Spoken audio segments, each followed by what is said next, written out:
चलिए शुरू करते हैं। जय हिंद, स्वागत है आपका अपने YouTube चैनल LK स्टडी में। और हम लोग जैसा कि देख रहे थे प्रश्नावली 5.3 का क्वेश्चन नंबर 1 का चौथा। क्वेश्चन नंबर 1 में क्या है, निम्नलिखित समांतर श्रेणियों का योग ज्ञात करें।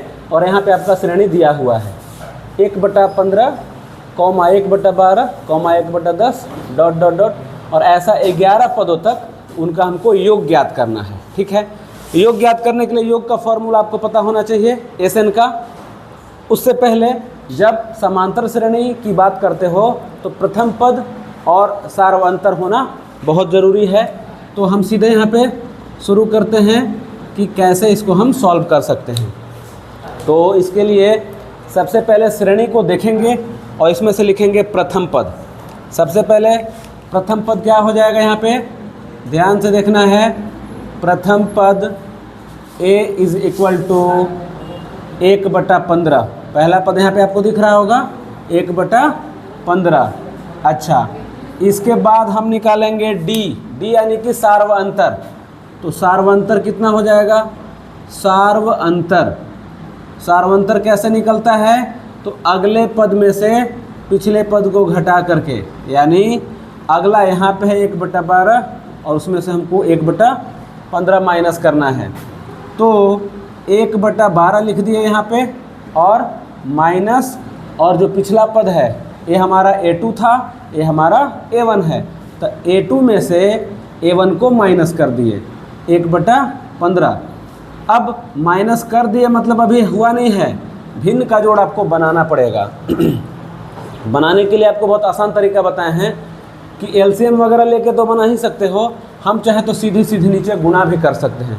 सीधे सीधे अगर हम नीचे गुणा कर दें तब भी बन जाता है।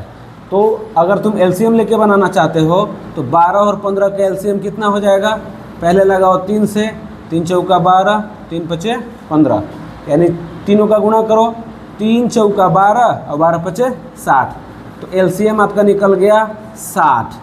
अच्छा, 12 का इसमें भाग लगाएंगे, 12 पचे 60, 5 आएगा, 5 का हम ऊपर गुणा कर देंगे, 5 का 5 माइनस 15 का फिर इसमें भाग लगाएंगे, 15 चौका 60, 4 आ रहा है और 4 का 1 से गुणा करेंगे आ जाएगा 4।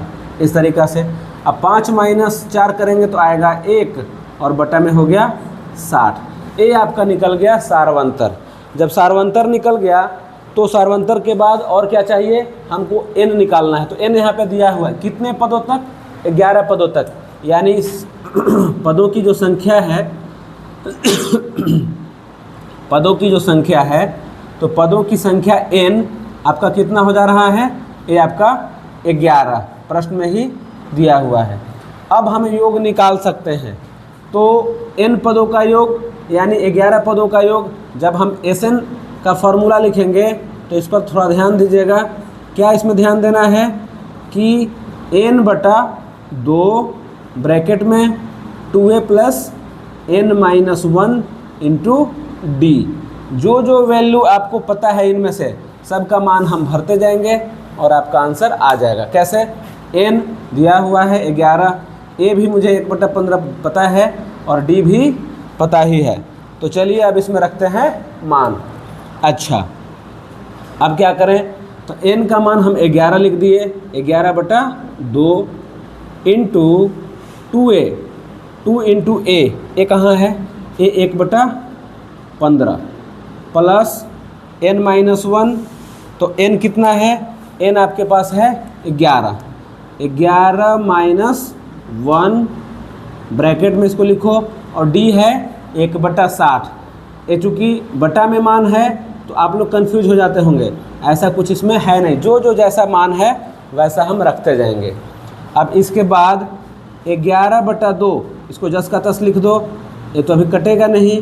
अच्छा, 2 का 1 से गुणा करोगे, 2 का 1 से इसका और इसका, इन दोनों का आपस में गुणा करो, 2 × 2 और बटा में 15। ठीक है, अच्छा, प्लस अब यहाँ पे देखिए 11 में से 1 माइनस करेंगे तो आएगा 10 और गुना में 1/60। अब 60 ये 10 से कटेगा तो 1 0 से 1 0 आपका कट गया। जब इतना कट गया तो अब क्या होगा, अब इधर लिख देते हैं, अब उधर बनाते हैं। अब इसके बाद बराबर में SN बराबर आपका क्या आ रहा है, 11/2 तो पहले से है ही, 11/2 यहाँ पे आ गया। इनटू में देखो, इनटू में क्या होगा, 2/15, 2/15 प्लस, अब क्या करें, देखो यहाँ पे 1 का 1 से गुणा तो 1 ही होगा, 1/6, 1/6। अब फिर यहाँ पे भिन्न का जोड़ बनाना है, तो भिन्न का जोड़ बनाने तुम लोग को आता है और नहीं आता है तो यहाँ पे ध्यान से देखिए क्या करेंगे। 15 और 6 दोनों का हम लेंगे LCM। तो हम बिल्कुल बेसिक से बता रहे हैं ताकि आपको समझने में ज़रा सा भी देरी ना हो। क्या करेंगे, 15 और 6 का हम लेंगे LCM। पहले लगाओ 3 से, तो 3 × 5 = 15 और 3 दूना 6। अब तो कुछ लगेगा नहीं, तो सीधे सबका गुणा कर दीजिए, 3 × 5 = 15 और 15 दूना 30, तो LCM निकल के आ गया 30। अच्छा, जब 30 आ गया फिर क्या करते हैं, 15 का इसमें भाग देते हैं। 15 का जब इसमें भाग देंगे तो आएगा 2, और 2 का फिर ऊपर गुणा कर देते हैं, 2 दूना 4 प्लस 6 का इसमें भाग लगाएंगे, 6 × 5 = 30 यानी 5 आया, 5 का इसमें गुणा करेंगे, 5 × 1 = 5, कुछ इस तरीके का आ गया, बराबर 11/2 गुना 4 और 5 को जोड़ो 9 और बटा में 30। आपस में कट सकता है, डायरेक्ट गुना कर दोगे तब भी आंसर आ जाएगा, लेकिन हम इसको पहले काट लेते हैं। तो काटेंगे तो कितना से कटेगा, तो एक कट जाएगा 3 × 3 = 9 और एक कटेगा 10 × 3 = 30। अब गुना करेंगे, 11 यहाँ पे है और 3 यहाँ पे है, 11 का 3 से जब तुम गुना करोगे तो आएगा 11 × 3 = 33, ठीक है। और बटा में ये कितना आ जाएगा, यहाँ पे 10 और ये है 2, 10 दूना 20। ये आपका फाइनल आंसर आ गया, ठीक है। इस तरीके से आप इसके बाकी प्रश्नों को भी सॉल्व कर सकते हैं। Thank you.